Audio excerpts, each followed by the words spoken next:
Detroit Sports Fanatics, part 2 of the end of 2015 edition on episode 184 of the Detroit Sports Truth on Spreaker. I'm Taylor Phillips, and I'm with my top co-host on the podcast, Ed Smith. Thanks so much for being on here as always. How are you, and are you ready to put the wrapping bow on the year of 2015?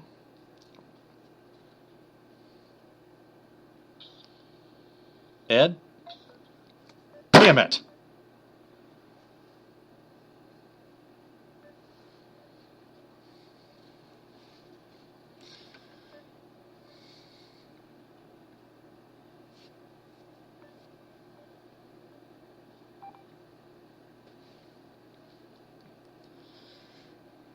I'm Taylor Phillips, and I'm with my top co-host on the podcast, Ed Smith. Thanks so much for being on. Just a minute.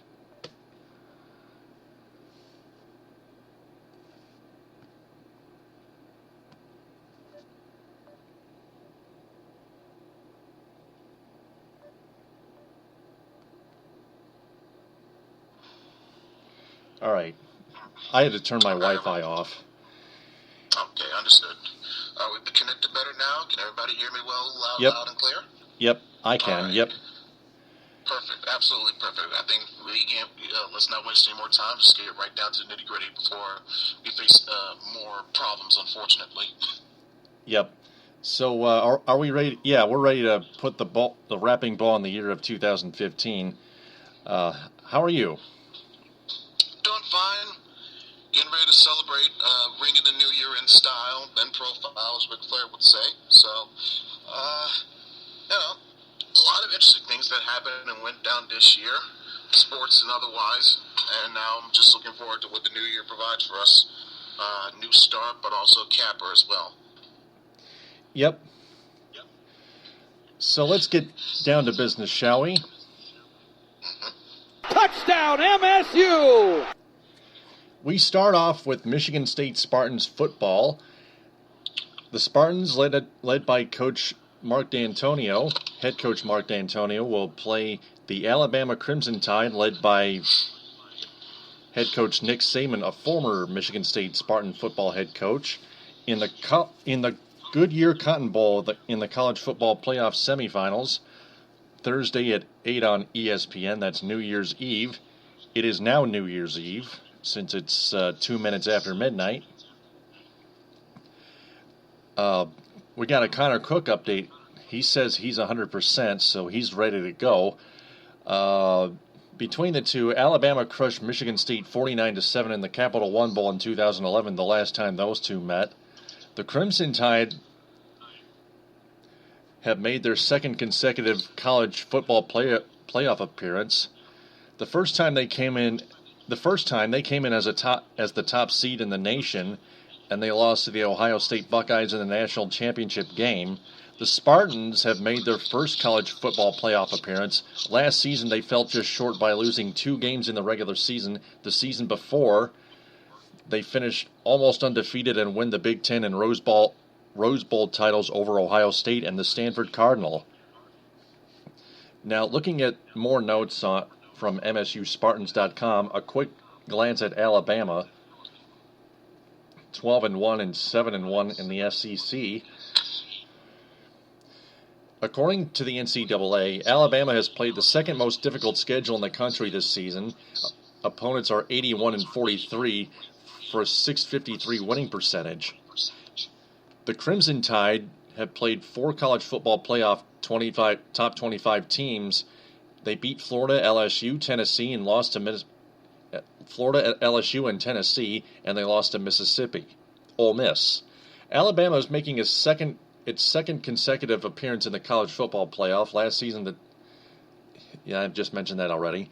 The Crimson Tide won their second straight SEC championship, Southeastern Conference, and conference best 25th in school history with a 29-15 victory over the Florida Gators in the 2015 SEC title game in Atlanta.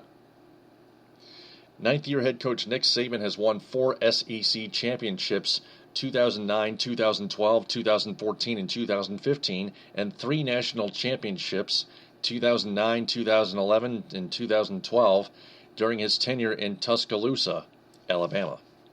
He owns a 98-18 record at Alabama and an overall mark of 189, 60-1 tie in his 20th season as head coach. Take a sip here. Alabama ranks number 1 in the NCAA FBS in rushing defense, giving up just 74 even yards per game. The Crimson Tide have allowed just 2 teams to rush for more than 100 yards this season. Georgia at 193 and Tennessee at 132. Georgia almost got 200 there. Alabama has only surrendered 6 rushing touchdowns all season, tied for the fewest in the nation. The Crimson Tide also ranks second in the FBS in total defense, 258.2 yards per game, and third in scoring defense, 14.4 points per game, and in sacks per game with 3.54. The Tide have been excellent on third down, allowing their opponents to convert just 28% of their attempts, 55 out of 197. Offensively, Alabama ranks 5th in the SEC and 49th in the FBS in total offense with 422.5 yards per game. The Crimson Tide feature the number 3 rushing offense in the SEC, 27th nationally, averaging 208.2 yards per game on the ground. Junior Derrick Henry, who became the second player in Alabama history to win the Heisman Trophy, leads the FBS in rushing yards with 1,986 and rushing touchdowns with 23 and 23 rushing touchdowns, and ranked second in rushing yards per game with 152.8. A consensus first-team All-American, Henry also won the Maxwell and Doak Walker Awards. Senior quarterback Jake Coker has started all but one game for the Crimson Tide this season. He did not start in the loss to Mississippi. Coker has completed 66% of his passes for 2,489 yards, 17 touchdowns, and 8 interceptions. He transferred to Alabama from Florida State and served as the Seminoles' backup quarterback behind Heisman Trophy winner Jameis Winston. The true freshman Calvin Ridley leads the team with 75 catches for 893 yards and 5 touchdowns. Senior All-American linebacker Reggie Ragland, who was a finalist for the Chuck Bednarik Award, leads the team with 90 tackles, including 6.5 for losses and 2 sacks. And finally, Alabama has a nation's best 46 sacks as a team, led by junior defensive lineman Jonathan Allen with 10, and junior linebacker Tim Williams with 9.5 sacks. In addition, junior defensive lineman Ashawn Robinson has 3.5 sacks and was a finalist for the Outland Trophy. Now, Ed, we know the history between Mark D'Antonio and Nick Saban. They were both head coaches of Michigan State football, and Nick Saban and Mark D'Antonio individually have led the Spartans to glory. But looking at this matchup, I think we're going to see more of a defensive game between the Spartans and the Crimson Tide. I think I see the Crimson Tide's defense a little bit stronger than MSU's defense, but it's still going to be very close. The way I see it is it's going to come down to one very crucial matchup. Michigan's run defense versus Alabama's run offense, of course. Their defensive line versus Bama's offensive line who can establish their will more in that battle of trenches. Because if Alabama's line gets going, look out, because Derek Green can run uphill, downhill, over and under all day, every day. There's a reason why he is the Heisman Trophy winner. He's that effective of a game changer in more ways than one. And when not just that, with establishing the running game, we can also open up Alabama to some good opportune play action passes. In recent years, we have known and grown accustomed by way of Pat Narduzzi, Michigan State's defense as being a very aggressive nature, bringing pressure, bringing blitzes, bringing odd man rushes in certain situations. I could expect, especially now when they know that one of the keys to the game, so to speak, for Alabama will be to get Derek Henry, the ball as much as possible. They're going to stack the box. You can see 8, 9, sometimes even 10 men in the box at any given moment during the entirety of this game. And with that the case may be, you could see Alabama try to experiment with some play action and try to attack down the field with vertical passes or slant routes, something that Ohio State really wasn't able to be successful with in their game against the Spartans. You could even also, on certain occasions, when you know MSU's going to try to pin their ears back and try to blitz the quarterback, Alabama could offset that with a quick bubble screen out, thrown to the outside, thrown to the perimeter, and hopefully, it's have enough space where it's a one-on-one battle between the receiver and the defender. Let's see who makes a play or who makes a tackle, and you take your chances with that. I can see this being similar, really, to a little bit of what we saw between Michigan State and Iowa. That's a template I could see, and even going far as back as that, one of the number of the games. Well, both games, rather, that Alabama had with LSU in their 2011-2012 national championship season. Most notably, of course, the 9-6 game of the century and the rematch in the national championship game, which Alabama, I believe, won was shut out 21-0. It might have been it was something similar to that, but it was a defensive battle midway through. But then finally, Alabama pulled through. This is definitely going to be a defensive battle. I did not see this being a shootout as good as Connor Cook has been this year. This is a whole nother ball game we're talking about here. Alabama's defense, there's a reason why Bama has been a perennial national championship contender year in and year out. Basically, it seems the entire time that Nick Saban has been here during his tenure as head coach. One main reason's a very, very good to sometimes dominant defense. It's been prevalent in practically almost every year that he's been there as the head coach. So it's one reason why he's there. The Crimson Tide are there right now.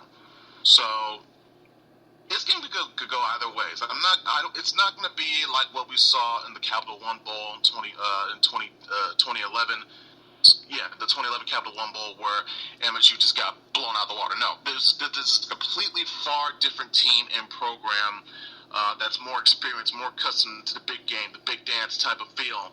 And they'll be ready, they'll be primed, they'll be amped to want to compete and prove a point here, especially when you have, I'm sure you have a multitude of people counting this team out, especially the opponent that they're going up against.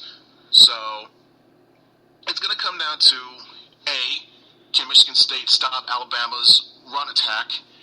B, can they weather the early storm if possible? And C, can they keep their nerves in check? Because in a big game like this, when the eyes of the world are essentially watching you, and you're in the right type of setting and stadium. I mean, God sakes, look how big Dallas Cowboys Stadium is, or AT&T Stadium that they're calling it now. It garners enough worldwide attention as is. So, knowing that there's going to be a lot of national and possible international presence at this game, will the moment get to Michigan State? I say no, because I think they've grown now accustomed to big game moments and situations over the past few years. I mean, it speaks for itself how they've done in Big Ten championship games, and of course they won the Rose Bowl in 2014. So this type of presence and, you would say, pressure, quote unquote, it won't be new to them. It's going to come down to, can they execute their scheme first, and will it be able to work for them the entire game? That's all it's going to come down to. I do think Michigan State has the better edge at quarterback, because, like I said, Connor Cook has been fantastic this year for them. But I think he won't necessarily be the difference maker in a game where it's going to be a strictly defensive battle. Basically, it's going to be like an old school game that you've seen in the 80s and 70s where teams going to two stout defenses going up against each other. One's going to try to pound the ball down your throat, and it will see whose will exceed expectations. That's all. Who will outlast the other more. Who will wilt and falter first. As to see how this can go down, I could definitely see this be a neck-and-neck game throughout the entirety of this football game. Part of me wouldn't be surprised to see it go to overtime. So I can expect some red zone stops, some key stops, whereas you may see, you also see some big-time gambles. We all know how D'Antonio loves to go for the chutzpah, so to speak, and try risky plays, sometimes at opportune and inopportune moments, where it either prove to be a great trick or bite him in the butt. But, you could probably expect D'Antonio to try to whip out one of his trick plays at some point in this game. I wouldn't hold it past him.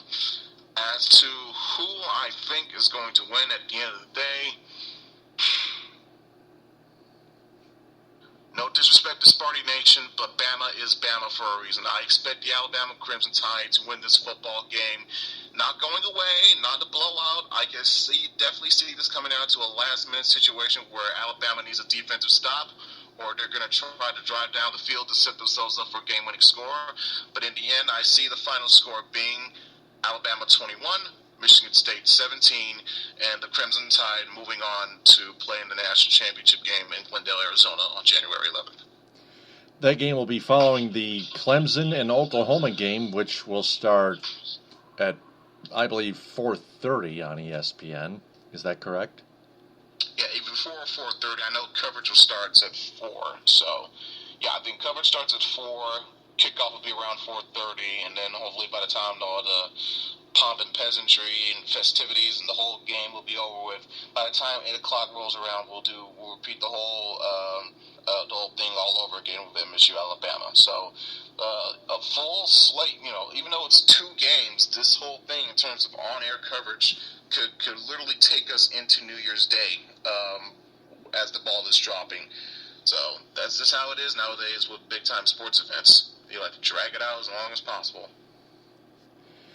I see this matchup more of an MSU-Iowa matchup as well. It's going to be a little bit more of a little bit lower scoring of a game than you just predicted. I'm going to pick 16 to probably 14-10 Alabama. That's extremely low. Yep. Oh yeah, but yeah, it's going to be a very defensive game, like I mentioned before. But catch both college football playoff semifinals games, starting with the Clemson Oklahoma game at 4:30. The game. I think the game will start at 4 because that's what the TV guide is telling us. And then the Cotton Bowl between the Spartans and Crimson Tide starts at 8. This is the Capital One Orange Bowl we're looking at between the Tigers and Sooners. So I just want to clear everything up here before we move on to Michigan Wolverines football. Touchdown, Michigan! The Wolverines will play the Florida Gators in the Buffalo Wild Wings Citrus Bowl Friday at 1 on New Year's Day on ABC. Joenis Smith is getting close to fully healthy for the game. And just a quick tale of the tape. Michigan is 9-3 and 6-2 in the Big Ten. Florida is 10-3 and 7-1 in the. Is Florida in the SEC or ACC? I think Florida is in the Southeastern Conference. Yes, Yep. they are an SEC team. Yep, good. That's what I thought. They're 7-1 the SEC. Points per game, 30.6 to 24.5. Advantage goes to Michigan. Offensive yards per game, Michigan 387. Florida 338.7. Defensive yards per game allowed, Michigan 281.3. Florida 295.4. Turnover margin, Michigan -6. Florida +10. Oh man. So I think it's the turnovers that it's going to come down to in terms of this matchup. One thing that Florida has in their bag, so to speak, that could help give them a chance to win this game. It is, like you just mentioned, the turnover margin. +10 lets you know, for one, not only is the team that takes care of the ball, but they force teams to make mistakes also. And one weakness, definite, you could say, for the Wolverines this year has been their own turnover margin. So that help slide things in Florida's favor could be that. But other than that, I'm really not so sure Florida really has much of a chance in this game. And that's not me going the homer route. It's just me being as realistic as possible because, quite frankly, let's be honest, Florida does not have a very good offense. It started out well. You know, there's one reason why they had an impressive, they had that 6-game winning streak, including them dropping 38 points over a then-ranked Ole Miss team, the same Ole Miss team that had their own impressive win against Alabama. But then after that, they suffered their first loss to LSU, things went downhill, you could say, so to speak. Yes, they did win their division. Yes, they did go to the SEC championship game, but even still, their last few games was less than impressive, especially from an offensive standpoint. Within the last 5 games, the Florida Gators have averaged 12 points per game. 12 points per game by a team in the SEC averaged over the last 5 games. And in a 6-game stretch, they scored less than 10 points in 2 of that 6-game stretch. That's the first time they've done that since 2011. If you want to break down the numbers more, when Florida faced Alabama in the SEC championship game, their third down conversion percentage 0, as in they didn't convert a single third down situation whatsoever on 11 of those opportunities. And of their 45 plays from scrimmage, almost 40% of it had either ended up with no gain or negative yardage whatsoever. And they couldn't run the ball either. But, you could say, hey, that's okay. They were going up against Bama. Bama's always known to have a good to great defense. This was kind of expected. And you would say, hey, they did finish out with 24.5 points per game. Like you mentioned, Taylor, almost 340 yards per game as well. And, of course, like we went over before, the turnover margin. However, you dissect the numbers, pull back the layers a little bit, look deeply inside, and inspect what we're looking at here. In certain situations, it's more of a fault, so to speak, a falsely gloss over. One primary area of concern: red zone. Last year, the Florida Gators ranked 11th in the country, the whole entire country, all FBS, however you want to describe it, Division I, whatever. They ranked 11th in red zone conversions. This year, now granted, they did convert 33 of the 48 attempts, which would, if on paper, will look, hey, that's pretty impressive. But in terms of by overall ranking, 123rd in the nation. Oh. And 5 of those conversions actually ended up in field goals. And if you know Michigan's defense, you know that the their defense within the red zone is one of their biggest strengths. See Minnesota The end of the Minnesota game is a prime example. The Wolverines, it seems like whenever their backs are pushed up against the wall, figuratively and literally, that's when their defense shines best. And when you're going up against a team that is 123rd in the country in red zone conversions, you would feel a little bit confident in your chances of holding that team down to at least, to more than likely 3 points as opposed to 6 or 7 or even 8 in any given situation. Florida's quarterback, I would say, they've had a little bit of a quarterback carousel. If you can compare it in a way, you can compare it to what the Red Wings are going through right now with their goalie situation. The current start, Trayon Harris, who's their current starting quarterback, he's a sophomore. He started the first game of the year for Florida, but he started to then split time out of that, and eventually he lost his job to Will Grier, a redshirt freshman, the next week. And then Harris, by that point, started to continue seeing his snaps decrease more. Even though he was sharing the load, it was still decreasing until he was suspended for one game in week 4 for violating team rules. It seemed things looked bleak for him, but then all of a sudden, in week 7, Grier was suspended by the NCAA for random drug testing. So that opened the door of opportunities, you could say, for Harris to get his starting job back. And it's been up and down for him, but as of now, like I mentioned, he is the starting quarterback for Florida going into this game Friday against the Wolverines. For the Wolverines, not so much of an issue with their quarterback.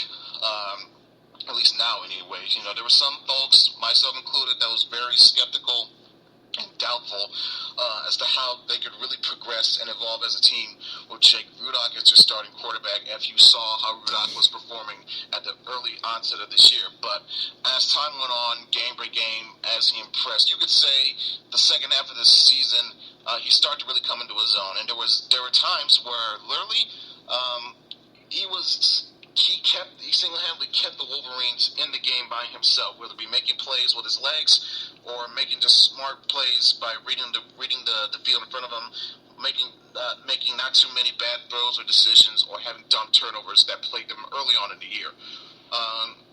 He had a bit of a step back against Ohio State, but trust me, let's not kid ourselves. The whole damn team had a step back against Ohio State. But no worries, they won't be facing that juggernaut again until next year. They're facing a different team in this game right here.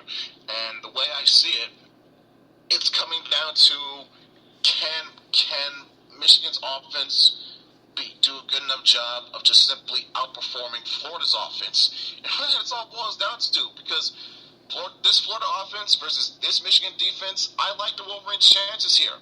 I could see Florida making a big play or two every now and then, but at the end of the day, Michigan I think it's just too much for Florida. They're gonna share the wealth, so to speak, with their hordes of running backs, especially if Davion Smith is allowed to play. Jabril Peppers, you'll be seeing a lot of him out there. Whether it be used as a decoy on offensive players, or actually, like I said, utilizing him more in a roundabout way, similar to what they do, what you might have saw with Charles Woodson back in the day, the soon-to-be retiring Charles Woodson. So I could definitely see. I won't say blowout because I want to be as fair as I possibly can for Florida. They are a top-ranked team. They did have a good season. I mean, for goodness sake, they had 10 wins and won their division. Some of the Wolverines can say they didn't do. So I'm in no means trying to be belittled, besmirch, or disrespect. However, I just don't see the way it lines up. I just don't see a Gators win happening. I can see the Wolverines winning this game, winning this one by possibly 10 points. Nothing more, nothing less. Like I said, not a blowout, not running away. A fairly comfortable double-digit margin. So I could see this one being Michigan 38 to Florida's 24. I could see that being the final score, or even a 31-20 type of deal. All right. Well, my question would be, can Michigan's offense take care of the football?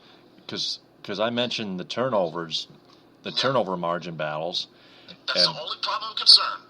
That's the only thing that would concern me if I was as a Wolverines fan looking into this one from their perspective, the only thing that could derail Michigan in this game is the turnover battle. You protect, even if you don't cause turnovers, if you don't cause turnovers of your own, as long as you protect your end of the football, you'll be fine. Don't give this Florida team any opportunity to make you pay, because as you can see by the turnover margin, if you give them a chance, they will make you pay. So just hold on to the ball. Don't be stupid, you moron, as Howard Stern's father would say, and you'll be on your way to a victory. That's the only exactly part of that would concern me, is the turnover margin. Exactly. So number 14 Michigan versus number 19 Florida in the Buffalo Wild Wings Citrus Bowl Friday at 1 on New Year's Day on ABC. Buffalo Wild Wings is my favorite restaurant to go to watch all the games and have 6 mozzarella sticks with marinara sauce and a screaming nacho burger. Yeah, I've been there a few times myself to witness a couple of UFC cards. Fantastic wings, great array of sauces, just overall terrific, awesome atmosphere.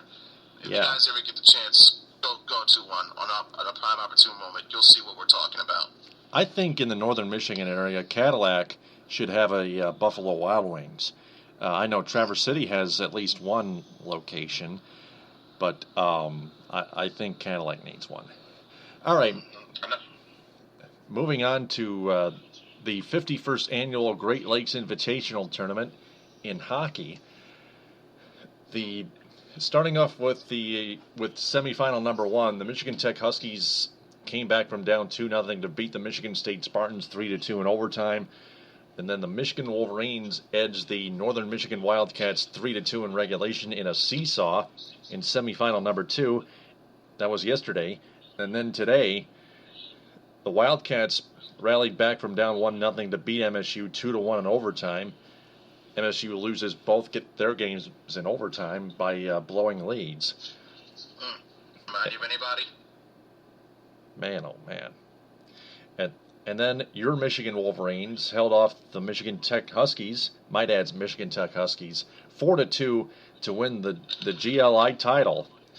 Freshman forward Kyle Connor was named the tournament MVP and joined sophomore defenseman Sam Piazza and senior goaltender Steve Racine on the GLI All-Tournament team. Racine made 27 saves. Piazza sealed the win with an empty net goal at 19:28. His first goal as a Wolverine, and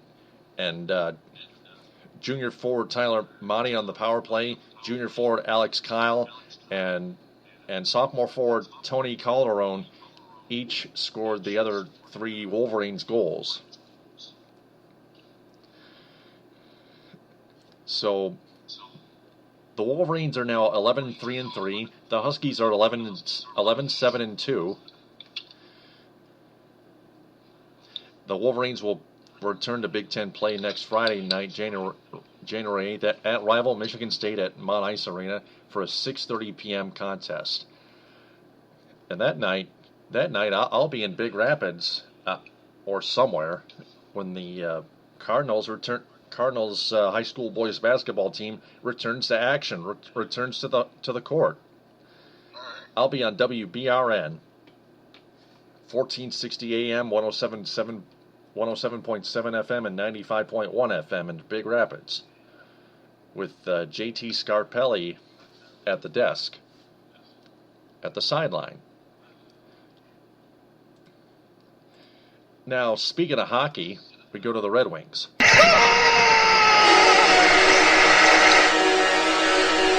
worry, I'm not going to make that. Yeah, because at this point, we know what's there with this team. In the words of Dennis Green, they are who we thought we are. Well, to paraphrase, they are who we think they are now. Unless something drastic happens, you just can see this as a team that's good, but nothing special to write about. They can't seem to surround some of their important players with important pieces. And while they might make the playoffs, the way they're currently constructed defensively, and some would say offensively, I just don't know how well they can do other than a possible first-round exit again, which would suck. It would suck tremendously. Yep. But, what else needs to be said? Turn Yep. the damn ship around, please. Yep. The Red Wings got slaughtered by the Jets 4-1 in Winnipeg. Jimmy Howard gives up 4 goals and 14 shots. Oh, man! Before being pulled again in the second period. Second straight game he was pulled. The Wings needed a new backup goal. The Wings needed a new backup goaltender, like soon. Maybe right now. The Wings are tied with the New Jersey Devils with 43 points for the first and second wildcard spots in the Eastern Conference standings. The Wings are in 7th place in the Eastern Conference at 18-12-7. The Devils are in 8th at 19-14-5. The Wings' upcoming games, they're home against the Pittsburgh Penguins on New Year's Eve, Thursday at 6. The Pens are in 11th place in the Eastern Conference at 17-15-4 with 38 points.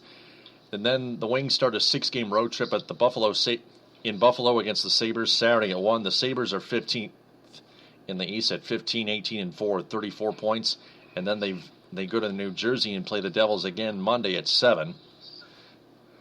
So we already mentioned the Devils' record and amount of points they have. So the Wings are out of the way just like that.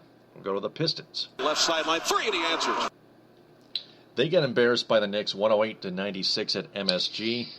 They've lost 2 straight now. Haven't they, or have they lost 3? It might have been. I think this was their third consecutive loss. Yeah, that is 3. Yep. Brandon Jennings returned and finished with 7 points, 4 assists, and 1 rebound. He's only getting warmed up. Andre Drummond finished with just 13 points and 9 rebounds. No Piston player finished with a double-double. Not a Knick player finished with a double-double either. But Carmelo Anthony led New York with 24 points. The Pistons lack defense again. This time all over their own end of the court. Whether it's leaving threes wide open or just not getting defensive rebounds or not defending well in the lane. All sorts of things. And for once, something that we thought might have been as a possible strength for the Pistons turned out to be very much of a disadvantage, because it seemed like at every opportune way where it seemed like the Pistons needed that one rebound to get themselves going, or to possibly tie or take the lead, a Knick player would snatch it down, give New York a chance at second chance points, and boom, just like that, they'd hit a 3 or get a dunk or hit a layup or hit an and one, that type of thing. Derek Williams and Robin Lopez got on my absolute last nerve in this game, because it seems like the Pistons didn't have an answer for either of those guys. We all know what Carmelo is going to do. He's going to collect. He's going to score. He's going to eat. It's important, though, is to make sure that he's the only guy that does damage to you. But when you got guys like Robin Lopez and Deron Williams and Williams, and oh, by the way, here's a nice familiar old ghost, Aaron Aflalo, haunting you years later. And even, as you can see, obviously, the now sensational Kristaps Porzingis, who's starting to prove doubters and critics and cynics wrong of his draft selection. He's having a very terrific rookie season. Even though 4 of the Pistons starters scored in double digits, especially nice points, good contributions from the likes of Aristani Ilyasova, Marcus Morris, in addition to the usual from Reggie Jackson. Still not a good night shooting overall. There was a lot of missed shots, many missed threes. Jackson was 6 of 17. Drummond was 5 of 15, in addition to his many missed free throws. It was good to see Brandon Jennings come back, and like I said, it is just a warm up for him. He's just getting his feet back into it. That's all.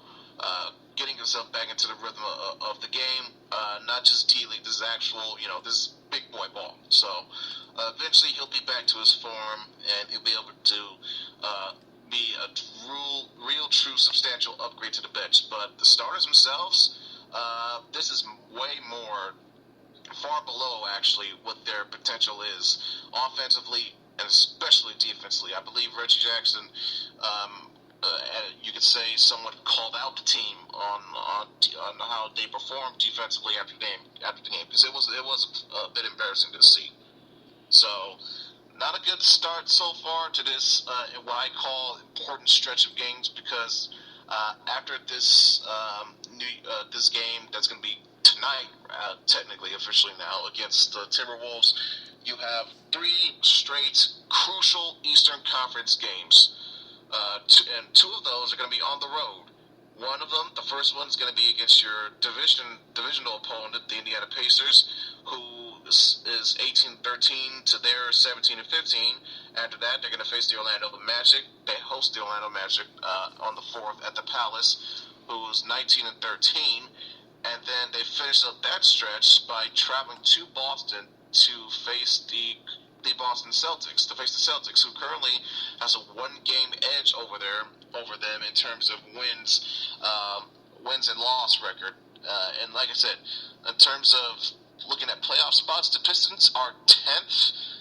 So currently they're the outside looking in, but it's the margin between, really, believe it or not, the 4th place team in the East, which is Chicago, and what Detroit is, at 10th, is literally 2 games. So there's a whole lot of jammed up clogs, you could say, on that conference standing lineup. So it'll be very crucial for the Pistons to win these next few games coming up here. So not only they could jump some teams and get back into the playoff race themselves, but also create some possible potential favorable matchups in terms of seeding. Because even if the Pistons get into, find a way to sneak into the first round, they'd probably be dead in the water anyway, because you'd be an 8th seed, and you'd probably get cursed out by either LeBron in Cleveland or the Atlanta Hawks. So, it's very imperative for the Pistons to not only win as many games as possible, but to do so in a consistent fashion. I'm not saying go on a Golden Street tear, Golden State type of tear/streak, but when you do your best to win as many games as possible, so that maybe, hey, you can get yourself a 7th or even a 6th, or maybe, God willing, a 5th seed in the Eastern Conference, because, it is performing fairly better than what we're usually seeing in recent years in the East, but still, a clogged up log jam of teams that could be jumped or do the jumping themselves. So for the Pistons, win. That's all you got to say. Just win, baby, as Al Davis would say. How about this? Play better defense. Yeah. Guard the 3. Guard the 3. Yeah, guard the 3, guard the lane, get defensive rebounds. In the words of your coach, form a bleeping wall. Yes, exactly. Form a wall all over your own end of the court. Form all sorts of walls. The Pistons' next game is against the 13th place in the Western Conference Minnesota Timberwolves at 11-20 on New Year's Eve on Thursday at 6.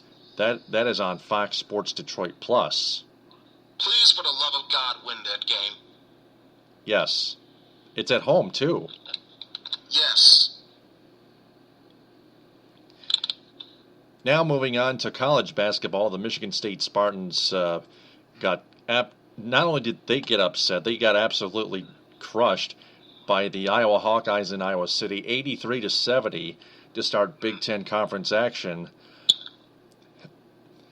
Peter Joke had 19 points for the Hawkeyes.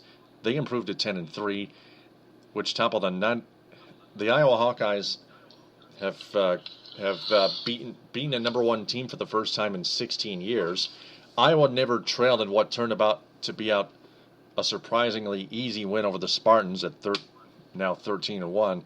The Hawkeyes led by as much as 19 in snapping a 9-game losing streak against Michigan State. Izzo refused to use Valentine's absence as an excuse, which is good, pointing instead to what he called a quote-unquote disappointing effort.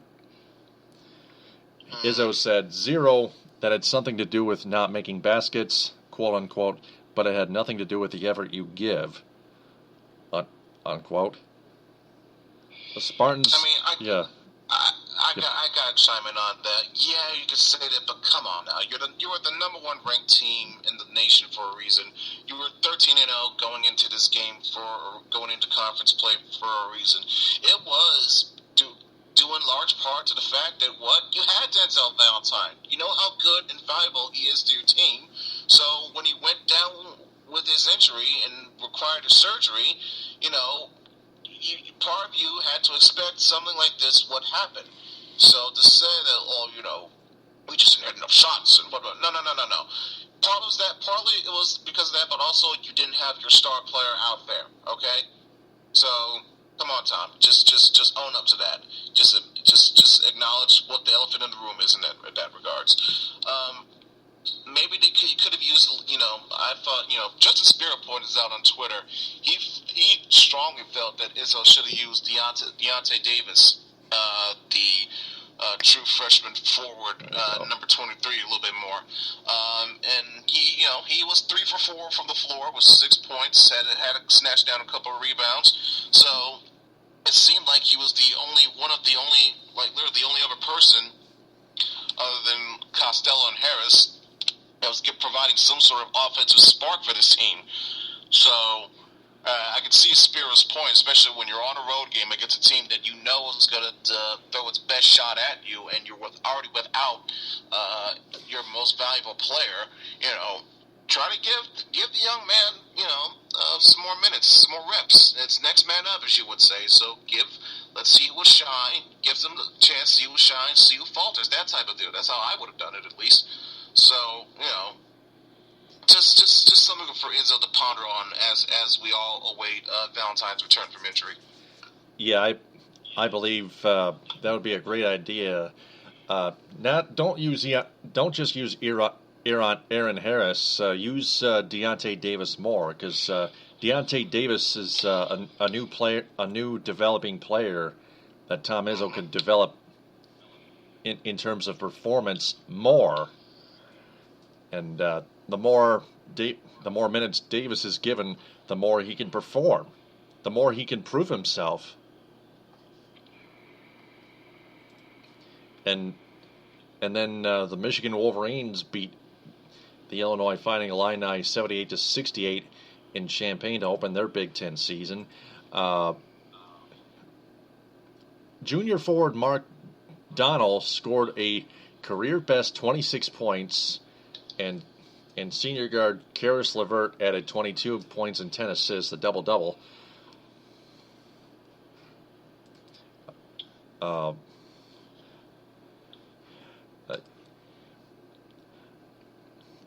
Let's see here. Donnell also had 9 rebounds, 3 blocks. That's all he had in 28 minutes.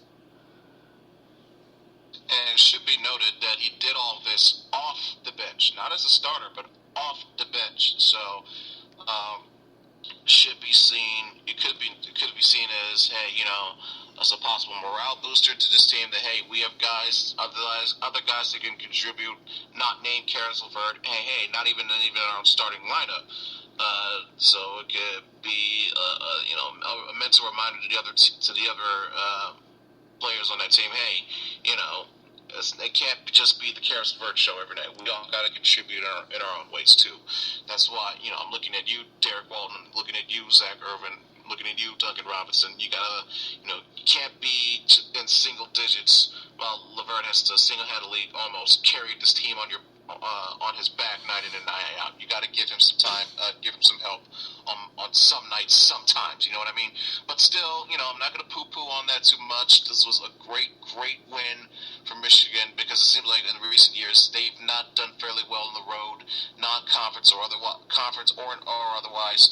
So to not only see them kick off conference play with a win, but to do it on the road and with great contribution from a bench player, could not have been a better perfect scenario to start things off in conference play for the Wolverines. Now, can they use this to ride it for possible momentum as long as possible? We'll see, because it doesn't get quite easy, because fairly soon they're going to have a collision course with both Purdue and Maryland in back-to-back games. first they have some would say a good tussle, a good test game at home, their home opener against conference home opener against Penn State, and then of course they'll venture into big boy territory when they travel to the Boilermakers travel to Purdue to face the Boilermakers, then come right back home on the 12th to host the number 4th ranked Maryland Terps in Ann Arbor. So if Michigan can find a way to split one of those games, I will be very happy. That's just my view. If they somehow win both those games, I will be on cloud 9. But I don't expect them to do so. It would be great to see them get a win at home against Maryland, but cross your fingers, hope they can just find a way to split one of those two. So Michigan is 11-3-1-0. Iowa is 10-3-1-0. The Spartans are 13-1 and 0-1. If you compare the three teams as of right now. The Wolverines return home to take on the Penn State Nittany Lions on Saturday, January 2nd, the day after New Year's Day, for the first home contest of the Big Ten season. Tip-off is set for noon inside Chrysler Center, and BTN will televise the game. For, let me see here, schedule for the Spartans here. Also forgot to mention that. They play at Minnesota to the Spartans on January 2nd, Saturday, at 3 p.m. Eastern Time on ESPN2. Now with college basketball out of the way, let's get back to football and the pros. Touchdown, Detroit Lions! The Detroit Lions. They improved to 6-9, as we mentioned earlier in episode 183. Now, they wrap up their regular season in Chicago at Soldier Field against the Bears. Sunday, January 3rd at 1 on Fox. Regular season finale, Lions and Bears. Who you got? As much as I don't like to say it, in terms of hoping for better draft stock and hoping with all hope that the idiotic head coach Jim Caldwell will be fired in the upcoming offseason. Someone tells me that the Lions are going to win because let's just face it, the Bears they have not been a good team in the past couple of years. I think they have a very, very below average quarterback in Jay Cutler. That doesn't help matters.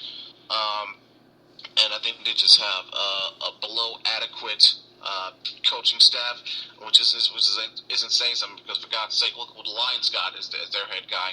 So I could see it just coming down to can Matthew Stafford make sure to not do worse than Jay Cutler is basically what I see this coming down to. Because Stafford has had, in my view, a very strong second half of the season. You could say going back to once they brought in Bob Cooter, after they got over that initial rough stretch of not doing well in the London game and whatnot, but starting with Thanksgiving, Stafford has really come into his own. You can tell he likes the comfort level that he has with Cooter as his offensive coordinator. It seems they're definitely playing up to his strengths rather than trying to force him to do something he's not. But that's part on Stafford. That's on Stafford also. He's finding his own ways to make the right plays at the right time, find good players. He's not being dependent or reliant on Calvin Johnson. Even though some of those that will wish that he throw the ball to Calvin more, especially if you own him on a fantasy league team. The mark of a good quarterback is to find and locate and produce other weapons besides your known primary number one that people is going to guard 9 times out of 10 with heavy protection. But in situations where, if you see Calvin in a one-on-one scenario, one-on-one matchup near the goal line, yeah, you take advantage of that. Like we saw against San Francisco, as opposed to the usual throw it up on a fade route and let Calvin come down and catch it. They kind of fooled them and went with a slant route and to get an easy touchdown that way. So Stafford knows when to properly use when to throw the ball to Calvin Johnson in proper situations. But hey, as long as you got Golden Tate, as long as you got the weapons at your disposal, Amir Abdullah included,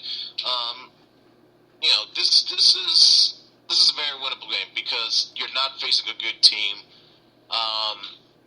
And it seems like the type of game that the Lions would feel confident going into 2016, the 2016 season with a win.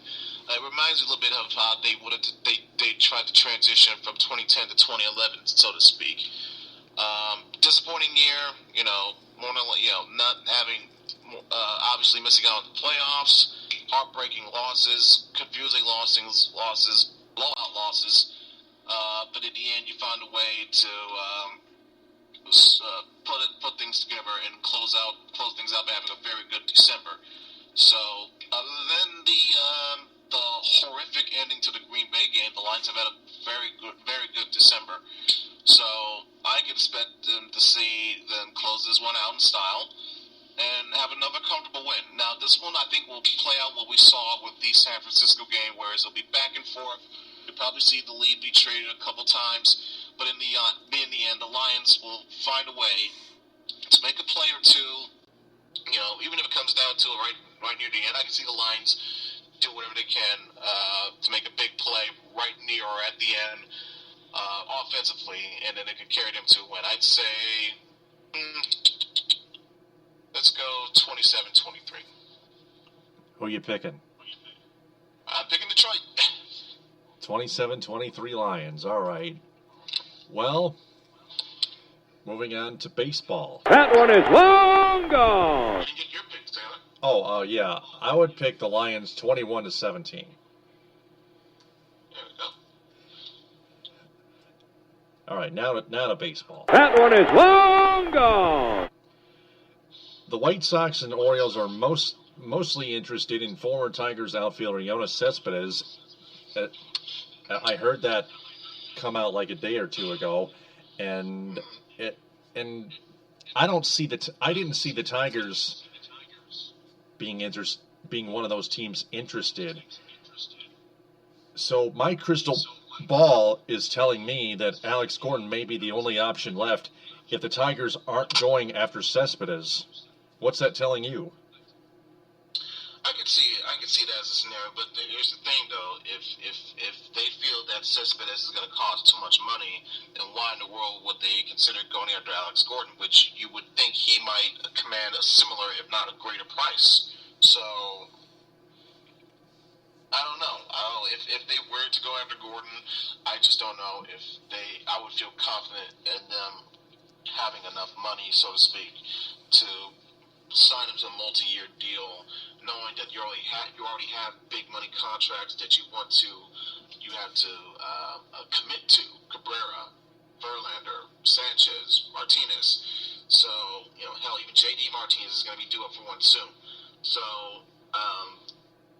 now I understand, the whole Mike Ilitch philosophy, wanted to go all in, try to win now as much as possible. But someone might ever say is, no, that window was closed when you couldn't bring back Max Scherzer. So, this is still a good team. I still say it's going to be a better team than what we saw this past season.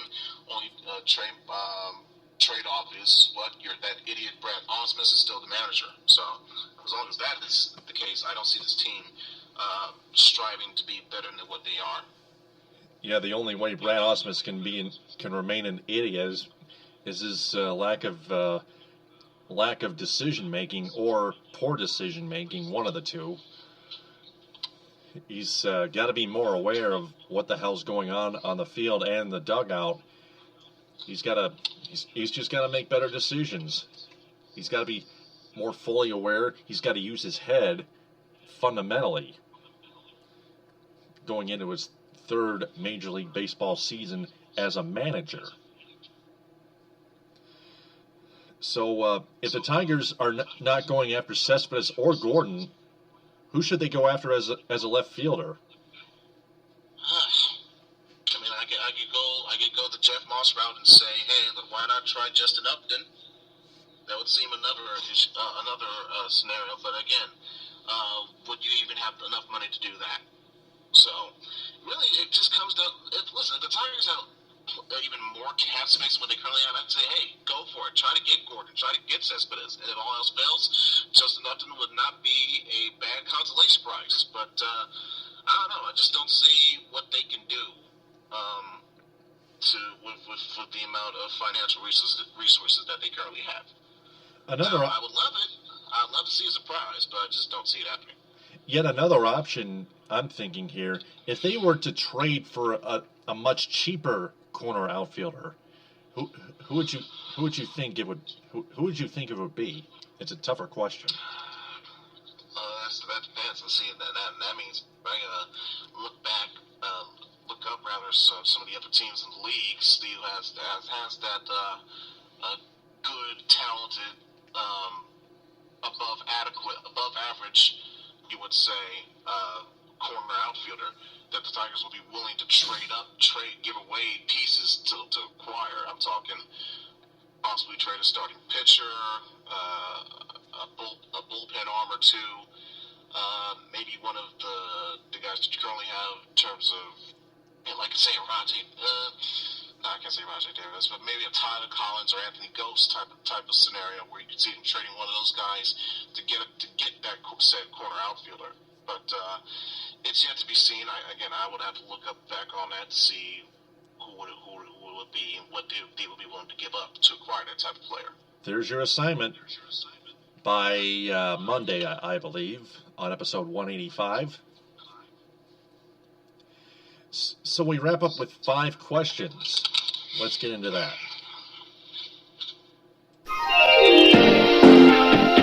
It's time for 5 questions with Taylor the Gator Phillips. Ready when you are. All right. Question number 1. Which Michigan-based college men's basketball team has a better shot at winning the Big Ten championship, the Michigan Wolverines or the Michigan State Spartans? Well, this is a very even easier question to answer now. I mean, but even if you would ask me this at the start of the season, back in preseason, I would without doubt tell you Michigan State. The Wolverines are in a, I guess you could say, quest to rediscover themselves, see what they really are. Are they the team that we've seen in the past few years have deep tournament runs, get to Elite Eights, Final Fours, that so to speak, that sort of spiel, or are they a team that was very middle of the road and mediocre in the season the season before this one? So, whereas with Michigan State, you know the scenario, you know the formula. It's tried, it's true, but it's still productive. It still gives you results. As long as Tom Izzo's there, the Spartans, they're not going anywhere. So, without question, if you had asked me this at the start of the season, especially now, given how this team has started, seeing how some of the star players have performed, without a doubt, the Michigan State Spartans have a better shot at winning the Big Ten championship this year and season. All right. Next question. Question number 2. Who could the Pistons add to improve their defense before the trade deadline? Boy, that's... you really stumped me on that one because I got to see who was out there and viable for me to want to seek and go after. Because if it wasn't obvious before, it was made painfully and clearly obvious against the Knicks. The Pistons need another big man. He just can't be Drummond going up there by himself night in and night out, because if he takes the bad fall, who else you got to depend on? But also give him some rest, so to speak. Give him some backup, because while Ilyasova is good with shooting from the floor, he's not what you consider a big four. He's not a power forward in the sense of the word. He's more like a lean forward. He likes to establish his offense from the perimeter, and his body type isn't really set up that way to be a substantial threat in the post or in the paint. Marcus Morris might be that type of person, but again, he doesn't quite have the size either. And besides, why change it up when you have a good outside shooting yourself? I just don't know who that player might be. That would be another assignment for me, I guess you could say, Taylor. Whoever it was, I would say it's got to be within the power forward center variety because you got to give Drummond some help, and you need to establish yourself as, and like I said, like harken back to what I've said earlier in this episode and what's the now famous mantra of Stan Van Gundy, forming a wall inside that defensive paint. So the only way to do that is to add another big man. Yeah, I believe so. That is at least one intellectual clue we are looking at here. Next question. Question number 3. Do the Wings make any trades before the upcoming trade deadline? And do the Red Wings need a new backup goaltender? Short answer to part 1, no. I just don't see Ken Allen. I see Ken Allen being very content and looking, you guess you could say, with red and white colored glasses to say, well, we got a good internal core of players here. I mean, we still got some young guys while being blindly loyal to guys like Erickson and Cleary and so on and so forth. You know the mantra by now. So no, I don't see, even though it may be desperately badly needed, i.e., you need a defenseman or someone that can provide a real spark offensively, like hint Steven Stamkos. But I don't know. I don't see Holland do anything in terms of, oh boy, new backup goalie. Maybe they look internally. I don't know if they feel like they want to either go see who's available in free agency right now, who they claim off waivers, or get in a trade, whatever the case may be. And again, this is another part of me where I think Ken Holland's loyalty is proven to be his weakness. Whereas, even if they name Mrazek the starter, which quite frankly they should have done that 10 games ago. They will keep Howard around solely as the backup because, like, hey, Jim, remember those years back when you did well in playoff series and those elimination games, even though we lost the series, but still, you remember that? Yeah, we're going to keep you around just for that. So, yeah, unfortunately, that's how I see it. Yeah, message to Ken Holland. Ah, shut up, you idiot. What? Oh. Next question. Question number 4. How will the Tigers finish in 2016 with the roster they have as of right now? Roster they have now, I see them having the potential of being a playoff team. I just don't exactly know how they will do that now that you have the new target to take out, so to speak. You have the new big bully at the top. You have the Kansas City Royals, not only the defending American League Central Division champions, but the defending World Series champions. So,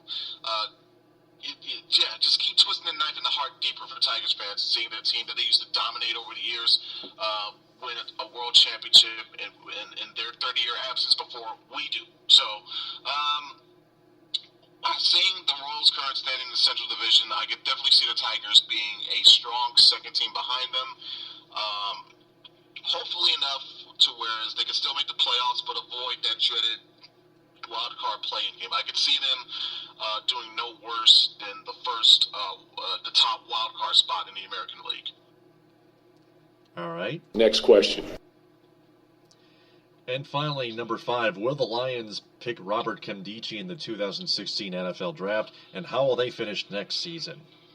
A part of me wants to say yes so badly, especially when you see some of these latest draft projections. You will see some people think, oh, I don't know, I don't trust his character, his judgment. Well, I can see that, but what other teams in the past have taken a risk on talented but possibly troubled players, and the result paid off as well? Now, if it blows up, okay, fine, whatever, but I'd say take a chance on this one. All right, this isn't an all-choir boys league. This is the National Football League. Some third bags are expected, but for the Lions, I hope they pick him because, like I mentioned before, I mentioned it ad nauseum, you need to rebuild that defensive line because not only did you lose Ndamukong Suh, you lost Nick Fairley. Ziggy Ansah is starting to come into his own. Devin Taylor has been an absolute discovery this year, so that's a good foundation. But you need more. What better way to do that to have a guy like Nkemdiche who has so much internal strength, not internal strength, but strength within the interior to push back offensive linemen at will, it seems. That's a guy that can really be your true run stopper while guys like Taylor and Ansah can be your perennial pass rushers on the edge. So, yes, without a doubt, for the sake of turning your defensive line back into a strength again, yes, you must draft Robert Nkemdiche. Yep, we need him, all right. So that's going to wrap it up. That wraps up part 2. Yeah. Wait, one more thing. Didn't you also ask how will they finish next season? Yeah, absolutely, yep. Well, if they fire Jim Caldwell and got a new coach, I'd say they have a chance to make the playoffs, but I just don't see that happening. I could see them, I hate to say it, but I say they go either 8-8 or 9-7. And you would say, in other words, missing the playoffs again? Yes, and hopefully this will be the wake-up call for them to fire Jim Caldwell after that. Yeah, that would be a little better than 7-9, which they'll likely finish. I don't see them. I don't quite see them firing Jim Caldwell after 2016.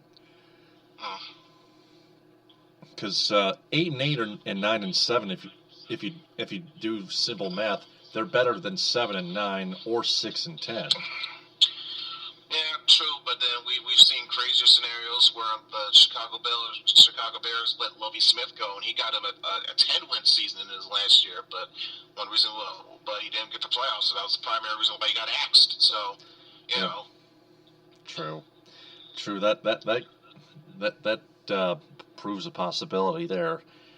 Well, finally, that wraps up part 2 of the end of 2015 edition on episode 184 on the Detroit Sports Truth.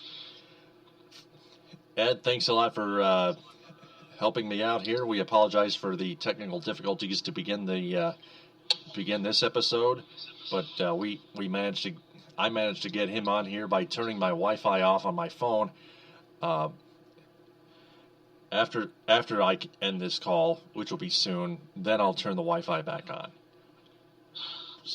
Taylor, I'd like to say before we, turn things out on this show, on this episode, and on this year, basically, thank you so much for, first and foremost, giving me the call, so to speak, offering me the spot to begin with, and after certain, show here or show there, it eventually evolved into the point where now I'm your usual co-host, and I greatly appreciate that. It all started because you gave me an opportunity. I'm greatly thankful for that. I thank you for that. Mm-hmm. And here's to more of the same and even better depths and better accomplishments in 2016.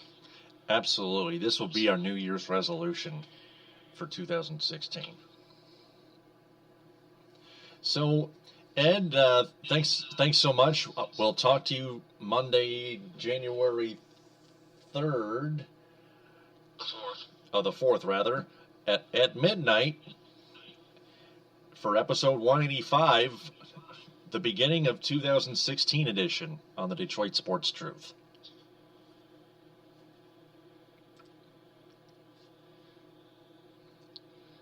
And for Ed Smith, I'm Taylor Phillips.